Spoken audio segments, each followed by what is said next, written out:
Bonjour les Itata et soyez les bienvenus dans votre rendez-vous avec l'actualité. Écoutez ça. Jusqu'au 24 novembre prochain, la Fondation Clément a décidé de célébrer les 110 ans de la naissance d'Aimé Césaire. Et pour ce faire, la Fondation vous propose une balade culturelle, humaine et artistique à travers 2 expositions. Nous, laminaires, ainsi que Aimé Césaire, homme de rupture. Et pour vous en parler aujourd'hui, j'ai l'honneur de recevoir Madame Césaire, qui est commissaire de l'exposition. Bonsoir. Bonsoir tout le monde. Ravie d'être avec vous aujourd'hui. Alors, quel est le retour de ces premiers jours d'exposition? Parce que vous avez livré un énorme travail, on va le voir ensemble. Est-ce qu'il y a eu de l'émotion? Comment ont réagi le public? Le public réagit très bien. Je suis très contente et je remercie toutes celles et tous ceux qui se sont déjà rendus à l'exposition, qui viendront. Je remercie aussi beaucoup les enseignants qui ont accompagné leurs élèves, parce que ça, c'était l'un de mes grands objectifs. Pouvoir rendre la parole, la pensée, l'œuvre d'Aimé Césaire accessible à tous les publics, en particulier la jeunesse, qui est malheureusement encore trop souvent écartée de cette littérature. Alors, cette exposition est une exposition globale, mais avec 2 portes d'entrée, il faut le dire, avec un premier niveau, un second niveau. Le premier qui s'appelle « Nous, laminaires », où il va y avoir un dialogue entre la poésie césarienne ainsi que les œuvres d'art de 3 photographes contemporains. Il y a du noir, du blanc, différentes dimensions, de la couleur. Est-ce que vous pouvez nous présenter un petit peu ces personnages que vous avez sélectionnés? Oui, alors les 3 photographes sont de 3 nationalités différentes. Nous avons une Française, Juliette Agnel, une Chinoise qui vit aux États-Unis, qui s'appelle Xuebing Du, et un Martiniquais, Nicolas Dernet. Alors ces 3 photographes ont été choisis en collaboration avec l'autre commissaire, Jean-Marc Lacabe, parce que ce sont 3 photographes qui ont déjà travaillé, réfléchi à cette affaire de paysage. C'est-à-dire, ils ont eu une relation photographique avec la nature. Et ma demande, c'était pas d'intervention humaine, pas de présence humaine. Donc ces photographes ont été choisis parce qu'ils ont déjà eu ce contact particulier avec la nature. Et puis ils travaillent de manière complètement différente. Xuebing est concentré sur des fleurs, l'art floral, si je puis dire. Avec des zooms. Avec des zooms, avec des formats beaucoup plus petits que ceux des autres. Juliette Agnel, qui vient de recevoir le prix Niepce 2023, qui est quand même le prix le plus prestigieux en matière photographique. Juliette, elle s'intéresse aussi aux natures extrêmes, je dirais. Elle est partie au Groenland, elle est partie dans des paysages, dans des contrées très lointaines. Et elle aussi, elle a une relation assez spirituelle avec la nature. Et puis Nicolas, qui il n'y a pas si longtemps était en Guyane pour travailler sur la place de l'homme dans la nature ou la place que reprend la nature lorsque l'homme n'y est plus. Et donc, c'était intéressant pour moi de convier ces photographes à regarder la Martinique, mais sous l'effet de la parole d'Aimé Césaire cette fois-ci. Pas seulement avec leur seul regard, qui compte éminemment, mais qui doit se laisser aussi porter, entrer en dialogue avec l'écriture césarienne. Alors, au fur et à mesure de l'exposition, lorsqu'on entre dans la pièce, on est happé par ces couleurs, même par le noir et blanc. Il y a des émotions qui s'en dégagent, c'est-à-dire qu'on entend les bruits, on entend les silences, on imagine ce que l'on connaît ou même ce que l'on ne connaît pas, le mystère est là. Et justement, il y a une véritable référence à l'œuvre d'Aimé Césaire avec le laminaire qui renvoie du végétal à une algue. À quel moment vous vous êtes dit qu'il serait pertinent pour réfléchir sur la condition humaine de pouvoir le rendre en photo, de pouvoir atteindre le public par cet objet artistique? Eh bien, d'abord parce que la photographie est un art visuel, c'est-à-dire que l'on peut voir. On peut voir avec le regard, mais on peut voir aussi avec les sens, avec le cœur. Donc c'était très intéressant pour moi de convier un art visuel à la rencontre d'une écriture poétique. Pourquoi? Parce que c'est aussi, non pas illustrer ce qu'Aimé Césaire a dit, c'est pas du tout ça la démarche. La démarche, c'est de pouvoir entrer en correspondance avec ce que Césaire lui aussi a vu et que les photographes ont pu voir aussi, et puis donner à voir dans tous les sens du terme, c'est-à-dire donner à comprendre, donner à ressentir ce qu'Aimé Césaire a pu voir lorsqu'il marchait dans ces paysages naturels de son île natale. Donc l'art visuel est un très bon moyen pour moi de de rendre réel non seulement ce qui se voit au premier regard, mais surtout, certainement, ce qui ne se voit pas au premier regard. Comme je le dis dans l'un des textes de section, rendre visible le non-vu. Parce que l'art visuel joue sur le réel et l'irréel. Et puis aussi parce que l'art visuel, c'est une bonne manière pour moi de transmettre l'œuvre d'Aimé Césaire. Parce que c'est ça la base de mon travail, rendre l'écriture césarienne accessible à tous les publics. Donc je suis tout le temps en train de chercher, d'inventer, de créer des moyens d'attirer le public, de rendre l'œuvre césarienne accessible et puis surtout de la rendre accessible aux plus jeunes. Et je pense que quand on a une exposition photographique et sonore, eh bien, on a plus de chances d'attirer le jeune public que si on fait un colloque, une conférence, qui sont des supports très importants. Mais les jeunes ne vont pas à ce genre de manifestation. Alors, c'est une véritable expérience, hein, c'est comme vous le décrivez. Je rebondis sur l'aspect sonore. Votre voix est enregistrée, on entend la lecture des textes d'Aimé Césaire et ça les fait découvrir autrement. Parce que même les personnes qui l'ont lu, le fait d'entendre les mots, d'entendre une certaine ponctuation, des silences ou même des emballements à travers vous, tout de suite, on redécouvre le message. C'est ça, dire la poésie d'Aimé Césaire à voix haute, c'est permettre aux gens de la lire mieux, de la ressentir mieux, peut-être même pleinement. Alors ça a été une vraie aventure. Ça fait un moment que je m'intéresse à la mise en voix des textes de Césaire. C'est l'une de mes grandes spécialités. Ce qui m'a intéressé là, c'est, comme je vous disais tout à l'heure, d'activer plusieurs leviers. Il y a l'art visuel, mais il y a aussi l'art de la parole. Et donc je suis partie en quête de cette poésie en pleine nature. C'est-à-dire, je me suis retrouvée sur les traces d'Aimé Césaire. J'ai accompli cet acte volontaire d'aller chercher ce que Césaire avait pu entendre, les sons de la nature. Pour moi, ça a été ça dès le départ. Quand j'ai écrit le projet, l'idée, c'était de donner à entendre cette parole au cœur sonore de la nature martiniquaise. J'ai appris à écouter cette nature. J'ai appris à l'entendre, j'ai appris à la connaître. Parce que ça n'a rien d'évident pour moi. Hein. Moi, je me considère plus comme une fille des villes.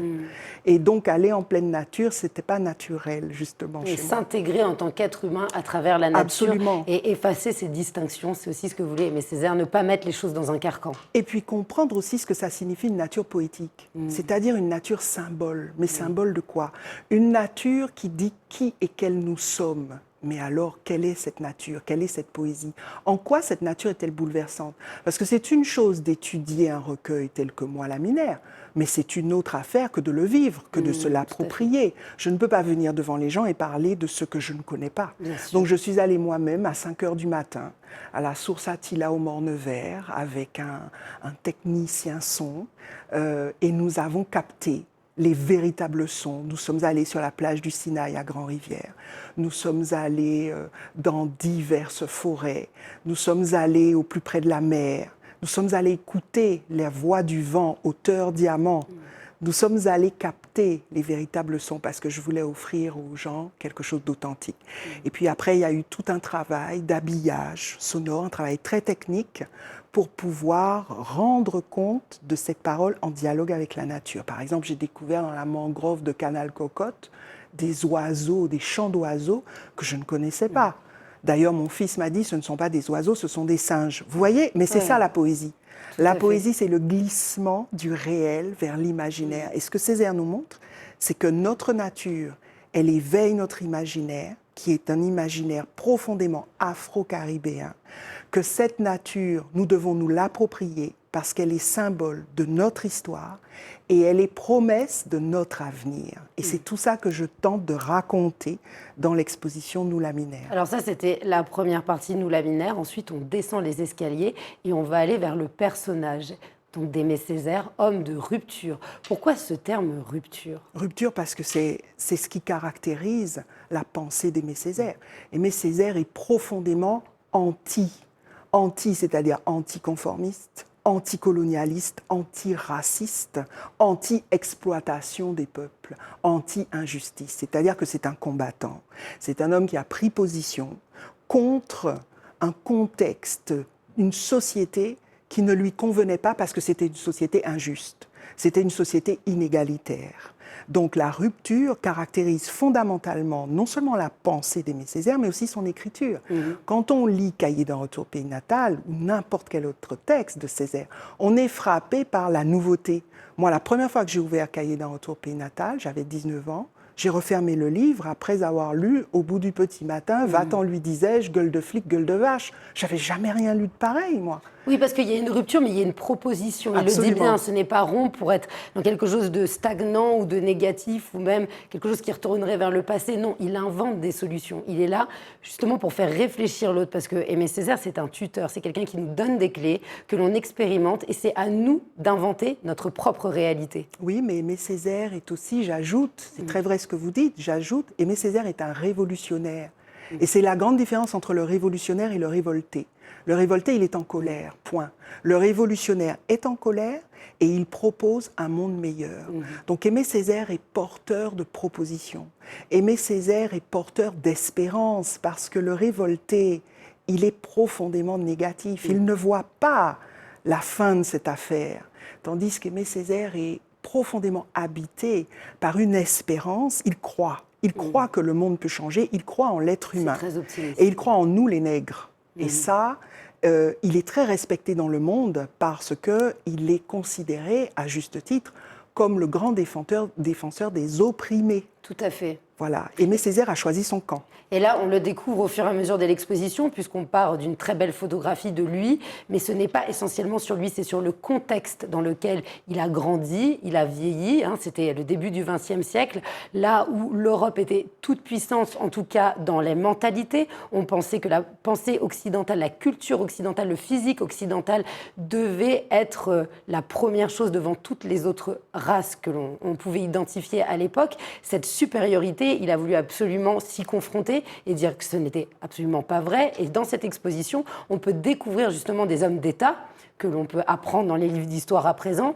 et qui avaient des discours profondément racistes, avec un racisme politique, un racisme idéologique. Et puis on voit aussi toutes les alternatives, parce qu'on peut dénoncer, mais il y a aussi des propositions et des choses qui ont marché. On découvre aussi les photos de tous ces révoltés, ces révolutionnaires du monde américain, de la culture américaine. Et puis aussi, on peut voir ce qui a été fait au niveau politique au sein de Fort-de-France, puisque c'était aussi un élu, un homme d'État. Absolument. Révolutionnaire américain, révolutionnaire africain aussi. C'est-à-dire, c'est le panneau que nous avons intitulé « Il est beau et bon et légitime d'être nègre ». Oui, il est beau d'être nègre. Vous avez tout à fait raison. Nous découvrons dans cette exposition, nous donnons un visage à un contexte. Ça a été notre fil rouge. Il fallait donner un visage au contexte pour que le public comprenne d'où vient Aimé Césaire, parce que son œuvre est contextualisée dans cette exposition, et je crois que c'est la grande nouveauté. Et je crois que c'est aussi pourquoi le public comprend mieux. Nous montrons également cet européocentrisme, cette idéologie occidentale blanche dominante. Nous montrons ce racisme triomphant et ce racisme légitimé. Vous avez bien dit, d'éminentes personnalités comme Ernest Renan, comme Charles Darwin ont tenu des propos profondément racistes, mais je dirais même, c'est pas qu'ils ne le savaient pas, c'est pas ça, je ne les exonère pas, mais ce sont des hommes de leur époque. Tout à fait. D'accord. Et d'ailleurs, Aimé Césaire répond à Ernest Renan en disant cette sommité intellectuelle, ben oui, je suis désolée de le dire, mais c'est lui qui pense comme ça. Donc l'idée, c'était aussi de montrer comment la pensée d'Aimé Césaire a influencé les mouvements actuels.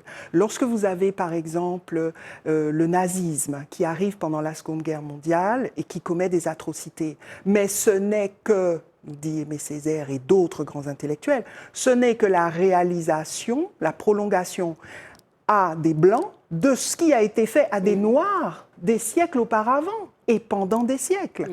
Donc l'idée, c'est de permettre aux visiteurs de faire des liens, permettre à la jeunesse de vraiment comprendre l'histoire, mais aussi l'histoire des peuples noirs et notre histoire martiniquaise. Alors pour rebondir sur la compréhension de l'histoire, vous avez aussi des outils complémentaires que l'on va pouvoir montrer à l'écran. 2 livrets dont vous êtes à l'origine. Le laminaire ici, donc c'est un livret d'accompagnement de l'exposition qu'on peut remplir soi-même, c'est bien ça. Et puis un autre livre illustré, vous allez pouvoir nous le dire en quelques mots. Oui, alors moi je suis professeur certifié de lettres modernes.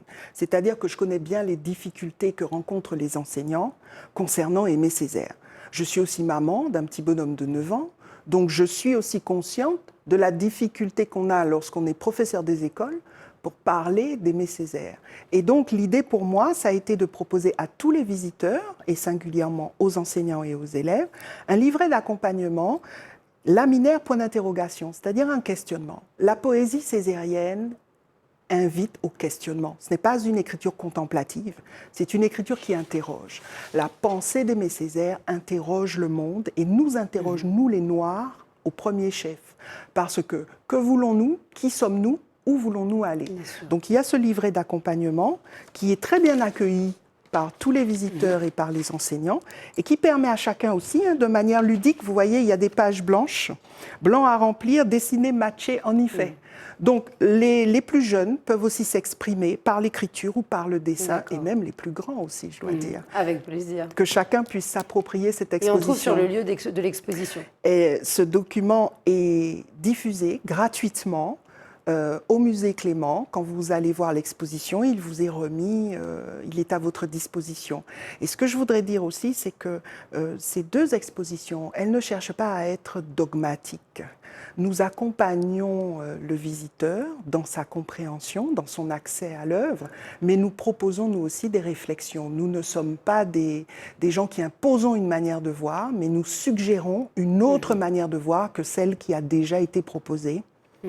Eh bien, écoutez, merci. Il est temps déjà de nous quitter. C'est passionnant. De toute façon, on pourrait en parler pendant des heures d'Aimé Césaire. On peut y revenir, le découvrir. Il n'y a pas d'âge pour ça. Merci beaucoup, Colette Césaire, pour cette exposition. Bravo à vous. On va rappeler les horaires. C'est de 9h à 18h. C'est ça, la Fondation Clément? 9h, 18h30 et visite commentée par moi-même.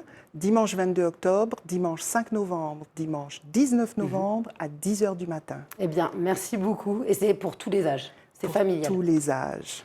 Merci les Itata de nous avoir suivis à travers cette découverte intellectuelle. Je vous dis à très vite pour un prochain Écoutez ça.